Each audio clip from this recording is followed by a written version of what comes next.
மாநகரில் ஏடிஎம்முக்குள் பெண்ணை ஒருவர் அறிவாளர் வெட்டி கொள்ளையடித்துள்ள சம்பவம் நாடு முழுவதும் பெரும் அதிர்வலைகளை ஏற்படுத்தியிருக்கிற நிலையில் ஏடிஎம்களில் பொதுமக்களின் பாதுகாப்பு குறித்து மிகப்பெரிய கேள்வி எழுந்திருக்கிறது.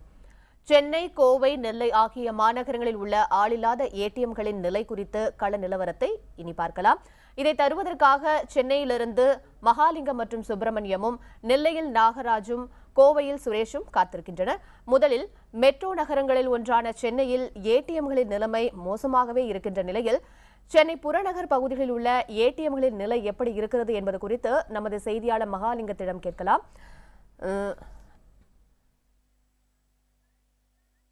மகாலிங்கம், இந்த சென்னை புறநகர் பகுதிகளில் ஏடிஎம்களின் நிலைமை தற்போது எப்படி இருக்கு? அங்க இருக்கிற பாதுகாப்பு எப்படி இருக்கு? உமா, சென்னை புறநகரை பொறுத்த வரைக்கும் சுமார் 400க்கும் அதிகமான ஏடிஎம் இருக்கின்றன. பொதுவாக இரவு நேரங்களில் இந்த ஏடிஎம்கள் போதிய பாதுகாப்பு இல்லாத சூழ்நிலை நிலவுகிறது. ஏனென்றால் இரவு நேரங்களில் ஆள் நடமாட்டம் என்பது இது போன்ற குறுகிய பகுதிகளிலே ஆள் நடமாட்டம் என்பது குறைவாக இருப்பதாக சொல்லப்பட்டிருக்கிறது. இந்த பகுதி மக்கள் அனைவரும் என்ன தெரிவிக்கிறார்கள் என்றால், உடனடியாக காவலர்கள் நியமிக்கப்பட வேண்டும். குறிப்பாக பெங்களூரில் நடந்த சம்பவத்திற்கு பிறகு ஏடிஎம்னுடைய பாதுகாப்பு தற்பொழுது பல்வேறு கேள்விகளை எழுப்பியிருக்கிறது. ஏனென்று சொல்ல வேண்டும் என்றால், இந்த பகுதி முழுவதும் இரவு நேரங்களிலே சமூக விரோதிகள் எளிதில் தாக்கக்கூடிய அளவில் இந்த ஏடிஎம்கள் அமைந்திருக்கின்றன என்று சொல்லப்பட்டிருக்கிறது. அது மட்டுமல்லாது இந்த பகுதிக்குள் இருக்கும் ஏடிஎம்க்கு, அதாவது வங்கி நிறுவனத்துக்கு சொந்தமான பொருட்களும் உள்ளே இருக்கிறது, குறிப்பாக பணமும் இருக்கிறது. எனவே அதை பாதுகாக்க வேண்டிய சூழ்நிலையும் இருக்கிறது.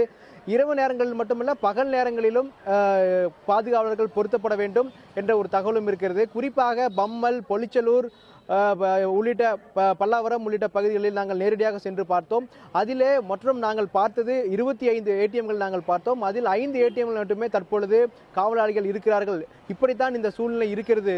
உமா, மகாலிங்கம், நீங்க தொடர்புல இருங்க. அடுத்த சுப்பிரமணியம், தற்போது நீங்க சென்னையில இருக்கிற அசோக் நகர் பகுதியில் இருக்கீங்க. அங்க இருக்கிற மொத்தம் ஏடிஎம்கள் எத்தனை? அங்க இருக்கிற பாதுகாப்பு ஏற்பாடுகள் எப்படி இருக்கு? அது குறித்து சொல்லுங்க. இன்று காலை அசோக் நகர் பகுதி முழுவதும் அனைத்து ஏடிஎம்களும் சென்று பார்த்தபோது காவலாளிகள் இல்லாமல் தான் ஏடிஎம்கள் செயல்பட்டு கொண்டிருக்கிறது. கிட்டத்தட்ட அசோக் நகரை பகுதியை பொறுத்தவரையில் 30க்கும் அதிகமான ஏடிஎம்கள் செயல்பட்டு கொண்டிருக்கிறது. இதில் தனியார் ஏடிஎம்கள் மற்றும் அரசு ஏடிஎம்கள் என செயல்பட்டு கொண்டிருக்கிறது. ஆனால் இதில் அனைத்திலுமே கண்காணிப்பு கேமராக்கள் இருந்தால் மட்டுமல்லாமல் காவலாளிகள் இல்லாமல் தான் செயல்பட்டு கொண்டிருக்கிறது. தற்போது நான் நின்று கொண்டிருக்கும் இடம் 7வது அசோக் நகர் 7வது அவனியூ பகுதி. இந்த பகுதி அரசுக்கு சொந்தமான ஒரு ஏடிஎம் ஆகும். இந்த ஏடிஎம்மில் தானாக திறக்கக்கூடிய கதவுகள் இயக்கப்படவில்லை. தற்போது நாம் காலையில் இந்த காட்சிகளை பதிவு செய்த பிறகுதான் உடனடியாக வங்கிகள் இருந்து அதிகாரிகள் வரவழைக்கப்பட்டு அதை சரி செய்யும் பணி நடந்து கொண்டிருக்கிறது. இது மட்டுமல்லாமல் கண்காணிப்பு கேமரா மட்டும் செயல்பட்டு கொண்டிருக்கிறது. இந்த ஏடிஎம் தொடங்கி 7 வருடம் ஆகிறது. ஆனால் இதுவரை 3 மாதங்கள் மட்டுமே காவலாளிகள் இந்த ஏடிஎம்மில் நியமிக்கப்பட்டிருக்கிறார்கள். 3 மாதத்திற்கு பிறகு இந்த காவலாளிகள் இதுவரை நியமிக்கப்படவில்லை. எந்த பாதுகாப்பு வசதிகளும் இல்லை என்றுதான் சொல்லப்படுகிறது. இது மட்டுமல்லாமல் இந்த பகுதியை சேர்ந்த நபர் ஒருவர் இந்த ஏடிஎம்மில் பணம் எடுப்பதற்காக வந்திருக்கிறார். நாம் அவரிடம் பேசலாம். ஐயா, வணக்கம். ஐயா, வணக்கம். இந்த ஏடிஎம் எவ்வளவு வருஷமா இங்க இருக்குது? இங்க காவலாளிகள் நியமிக்கப்படுறாங்களா? என்ன சார்? இது ஏடிஎம் ஸ்டார்ட் பண்ணி 7 years ஆயிடுச்சு. ஃபர்ஸ்ட் 3 months காவலாளி இருந்தேன். Subsequently I had been to the branch manager office. Why you not? They said there is no, அதில் காவலாளிகளை எந்த ஏடிஎம்க்கு போட போவதில்லை, அதனால் எடுத்து விட்டோம் அப்படின்னு சொல்லினார். அதிலிருந்து காவலாளிகளே இல்லை. பலமுறை ரிப்போர்ட் செய்து கிடைக்கவில்லை. அடிக்கடி இது ஏடிஎம்மில் சரியாக பணம் வராமல் கார்டு மாட்டி சிக்கி கொண்டு இருக்கிறது. அதை பற்றி தகவல் கொடுத்து பிரான்ச் மேனேஜர் வந்தவுடனே ரிப்பேர் பண்ணி சரி போடுகிறது. இது ஆரம்பித்து 7 வருஷம் ஆகிறது. உமா, இதே போல ஒருவர் இதே ஏடிஎம்மில் கிட்டத்தட்ட 100 முறை பணம் எடுத்திருக்கிறார். அடிக்கடி அவரது கார்டு அதாவது தானாக இயங்கக்கூடிய கதவுகள் இயங்காத காரணத்தினால் உள்ளே அடிக்கடி சிக்கிக் கொண்டிருக்கிறார். வங்கி ஊழியர்கள் மற்றும் பலர் வந்துதான் மீட்டிருக்கிறார். தற்போது அவர் நம்மோட இருக்கிறார். சார், வணக்கம் சார். இந்த ஏடிஎம் நீங்க யூஸ் பண்ணிட்டு இருக்கீங்க, இது எவ்வளவு பாதுகாப்பா இருக்கா, எப்படி சார்? அதாவது நான் இங்க ஒரு 10-20 வருஷம் மேல இருக்கேன். இந்த ஏடிஎம் தொடங்கி 7 வருஷம் இருக்குது. நான் இதுல கிட்டத்தட்ட ஒரு 100 தடவைக்கு மேல பணம் எடுத்திருக்கேன். ஆரம்பித்த காலத்தில் மட்டும்தான் அந்த ஏடிஎம் கார்டு உள்ள நுழைச்ச உடனே டோர் திறந்தது. அதுக்கப்புறம் திறக்கிறதே இல்லை. இது இந்த பகுதி மிகவும் பரப்பான சூழ்நிலையில் உள்ள பகுதிகள், ஏரியாக்கள், நடமாடும் ஏரியா.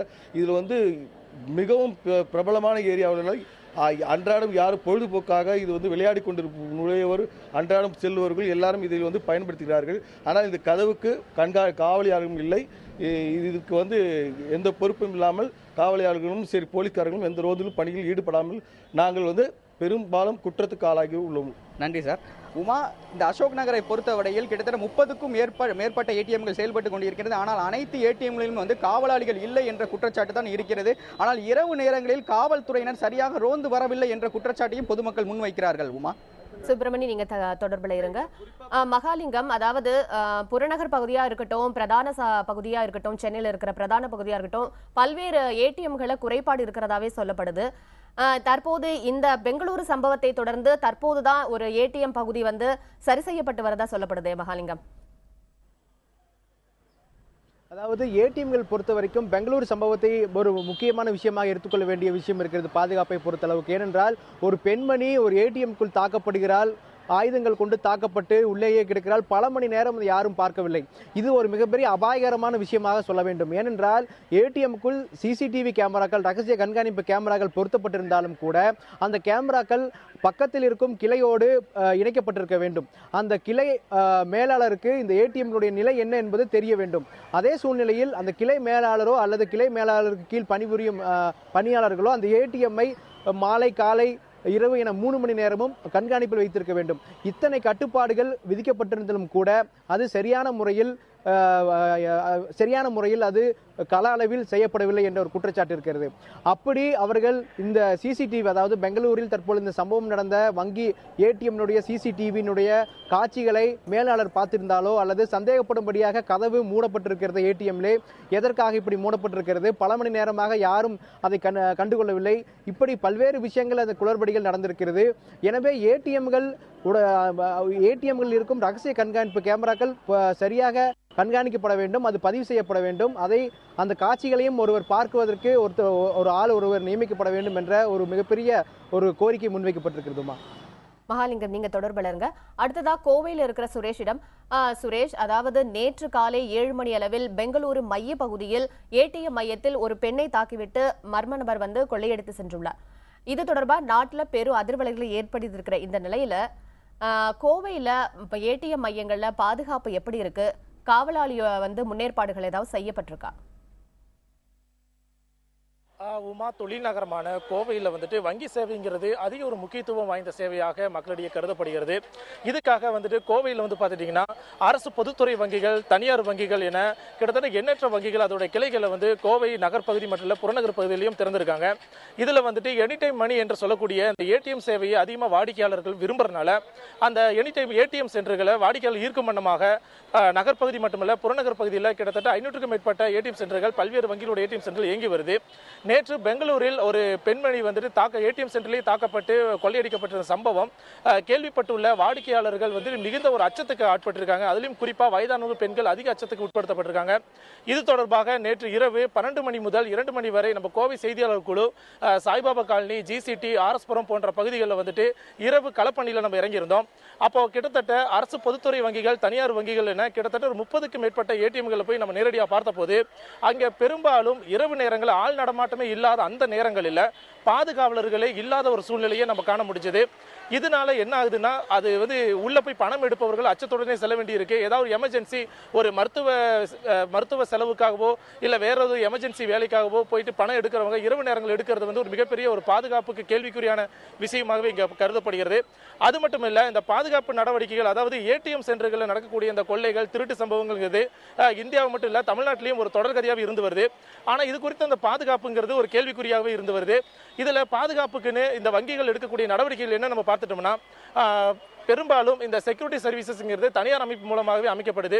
இது தனியார் நிறுவனங்கள் மூலம் அமைக்கப்படுறதுனால இளைஞர்களை வந்துட்டு இந்த வேலைக்கு வந்து அவங்க ஈடுபடுத்துறதுல, இளைஞர்களை இந்த பாதுகாவலர் பணிக்கு ஈடுபடுத்தணும்னா அதிகப்படியான சம்பளத்தை அவங்க கேட்கறதுனால வயதானவர்களையும் ரிட்டையர்ட் பர்சன்ஸ், அதாவது வேற ஒரு மில் தொழில் இல்லை மற்ற தொழிலில் ஈடுபட்டு ரிட்டையர்டான 60க்கும் மேற்பட்ட வயதுடைய வயதானவர்களை ஈடுபடுத்துறாங்க. இதில் பாதுகாவலர்களை ஈடுபடுத்த இல்லாமல் அவங்களுக்கு எந்த ஒரு பாதுகாப்பும் அவங்களுக்கு கொடுக்கறது இல்லை. மிஞ்சி போனால் ஒரு விசிலையும் ஒரு கைத்தடியும் தான் கொடுக்குறாங்க. இதனால அவங்க வந்து எழுந்து ஓடக்கூடிய நிலைமையில் கூட அந்த பாதுகாவலர் இருக்கிறது இல்லை. நேற்று பார்த்த நம்ம 25 ஏடிஎம்களை கிட்டத்தட்ட ஒரு 3 ஏடிஎம்ல மட்டும்தான் நம்ம ஒரு பாதுகாவலர் பார்க்க முடிஞ்சது. அந்த பாதுகாவலர் ஒருவர் பார்த்தீங்கன்னா மிகுந்த ஒரு சோர்வான நிலையிலே காணப்பட்டார். ஏன்னா அவங்களுக்கு வந்துட்டு அதிகப்படியான பணி நேரங்கள் வழங்கப்படுது. இதுக்கான ஒரு வழிமுறை நடைமுறைகள் எதையுமே வந்து பின்பற்றதில்லை. 8 மணி நேரத்துக்கு மேற்பட்டு தொடர்ந்து 2 ஷிஃப்ட் 3 ஷிஃப்ட் இல்லை 3 நாட்கள் தொடர்ந்து வேலை பார்க்குற செக்யூரிட்டி சர்வீஸ் அந்த வயதானவர்கள் இருக்காங்க. இதனால அவங்களாலையும் வந்துட்டு ஏதோ ஒரு எமர்ஜென்சி, ஒரு வாடிக்கையாளர் உள்ள போயிருக்காரு, அவருக்கு ஏதோ ஒரு எமர்ஜென்சி அப்படினாலும் ஓடி போய் சுரேஷ், நீங்க தொடர்புல இருங்க. அடுத்ததா நெல்லை பகுதியில் பார்க்கலாம்.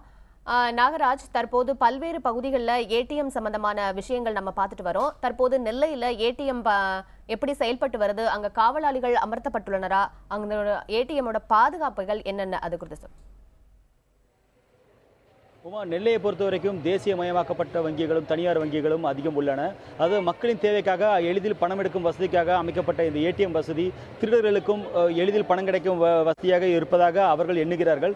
அதனால்தான் இந்த மாதிரி சம்பவங்கள் நடைபெறுகிறது. நேற்று காலை நடைபெற்ற சம்பவத்தை தொடர்ந்து நேற்று இரவு நெல்லையில் உள்ள பல்வேறு ஏடிஎம் மையங்களில் சென்று பார்த்த பொழுது, அதாவது சுமார் 20 மையங்களில் கொண்டு சென்று பார்த்த பொழுது அதில் 9 மையங்களில் மட்டுமே பணியாளர்கள், அதாவது காவலர்கள் உள்ளனர். மற்ற 11 மையங்களில் காவலர்கள் இல்லை. அதாவது இந்த இதில் தேர்ந்தெடுத்து பார்க்கும் பொழுது, அதாவது இந்த 20 மையங்களிலுமே நாம் பிரித்து பார்க்கும் பொழுது, அது என்ன 20 மையங்களும் எந்தெந்த மையங்கள் என்று பார்க்கும் பொழுது பார்த்தால் அது தேசியமயமாக்கப்பட்ட வங்கிகள் மற்றும் தனியார் வங்கிகள் என்று பிரித்து பார்க்கும் பொழுது தனியார் வங்கிகளில் இந்த பணியாளர்கள், அதாவது பாதுகாப்புக்காக பணியாளர்கள் அமர்த்தப்பட்டுள்ளனர். ஆனால் தேசியமயமாக்கப்பட்ட வங்கிகளில் இந்த பணியாளர்கள் குறைவு. அதாவது 10க்கு 1 என்ற விகிதத்தில் தான் தேசியமயமாக்கப்பட்ட வங்கிகளில் பணியாளர், அதாவது பாதுகாப்பு பணியாளர்கள் உள்ளனர். ஆனால் தனியார் வங்கிகளில் 10க்கு 10 என்ற விகிதத்தில் அனைத்து பகுதிகளிலுமே, அதாவது தேசியமய அந்த தனியார் வங்கிகளில் பாதுகாவலர்கள் உள்ளனர். ஆனால் இந்த பாதுகாப்பு மட்டும் இல்லாமல் அதாவது பாதுகாவலர் அது பெரும்பாலும் வயதானவர்களாக இங்கு நியமிக்கப்படுகிறார்கள். இந்த வயதானவர்கள் கண்டிப்பாக எதிர்கொண்டு எந்த ஒரு செயலும் செய்ய முடியாது. உதாரணத்துக்கு இங்கு வள்ளியூர் பகுதியிலும் சரி, நெல்லை மாவட்டத்தின் புறநகர் பகுதியிலும் சரி பல்வேறு கொள்ளை சம்பவங்களும் திருட்டு சம்பவங்களும் கொலை சம்பவங்களும் நடந்துள்ளன. அதுவும் ஏடிஎம் மையங்களில் நடந்துள்ளது. அதாவது பல்வேறு கொள்ளை சம்பவங்களை கண்டுள்ள இந்த ஏடிஎம்மில் விழிப்புணர்வு என்பது குறைவாகவே உள்ளது என்பது சமூக ஆர்வலர்களோட கருத்தாக உள்ளது. அதாவது ஏடிஎம் மையத்தில் சென்றால் எந்த மாதிரியான பாதுகாப்பு ஏற்பாடுகள் உள்ளன என்பது அந்த மக்களுக்கு தெரியாது. பணம் எடுக்க மட்டுமே சென்று வருகிறார்கள். இவர்களுக்கு அதில் ஏதேனும் குறைபாடு ஏற்பட்டால், அதாவது ஏதேனும் இந்த திருட்டு முயற்சி ஏற்பட்டால் உடனடியாக தங்களது ரகசிய குறியீட்டு எண்ணை அதே எதிர்முனையில் அழுத்தினால், அதாவது 1 2 3 4 என்ற எண்ணை 4 3 2 1 என்று அழுத்தினால் அந்த பணம் எடுப்பது தடைபட்டு விடும். சம்பந்தப்பட்ட வங்கிக்கு அது தெரியப்படுத்திவிடும் என்ற விவரங்கள் அனைத்து மக்களுக்கும் தெரியப்படுவதில்லை. குறிப்பாக 18 வயதிலிருந்தே எல்லாரும், அதாவது ஏடிஎம் பயன்படுத்துவர்கள் அதற்கும் குறைவான வயதுள்ளவரும் சரி, 18 வயதுக்கு மேற்பட்டவரும் சரி, அனைவருக்கும் இது குறித்த விழிப்புணர்வு, அதாவது பாதுகாப்பு குறித்த விழிப்புணர்வு என்றால் கண்டிப்பாக இல்லை என்பதே உண்மை. இது குறித்து முதலில் வங்கிகள் இந்த ஏடிஎம் மையத்தை சுற்றிலும் அது பாதுகாப்பு சம்பந்தமான விஷயங்களை அதிகப்படுத்த வேண்டும் என்பது சமூக ஆர்வலரோட கருத்தா இருக்கு. இங்கே பொறுத்த வரைக்கும் தனியார் மயமாக்கப்பட்ட வங்கிகளில் உள்ள பாதுகாப்பு போல தேசியமயமாக்கப்பட்ட வங்கிகளிலும் பாதுகாப்பு வேண்டும். அதுவும் துப்பாக்கி ஏந்திய போலீசார் வேண்டும். அதே போல சமூக ஆர்வலர்கள் கூறும் மற்றொரு முக்கிய கருத்து, சந்திப்பு, அதாவது மக்கள் அதிகம் சந்திக்கும் இடங்களான சந்திப்பு நிலையங்கள், பேருந்து நிலையங்கள், ரயில் நிலையங்கள் ஆகியவற்றில் மற்றும் இந்த அதிகமான அதாவது ஏடிஎம்களில் காவலை பலப்படுத்திவிட்டு மற்ற இடங்களில் உள்ள புறநகர் பகுதியில் உள்ள ஏடிஎம்களை இரவில் மூடிவிடலாம் என்பதும் அவர்களோட கருத்தா இருக்கிறது. உமா.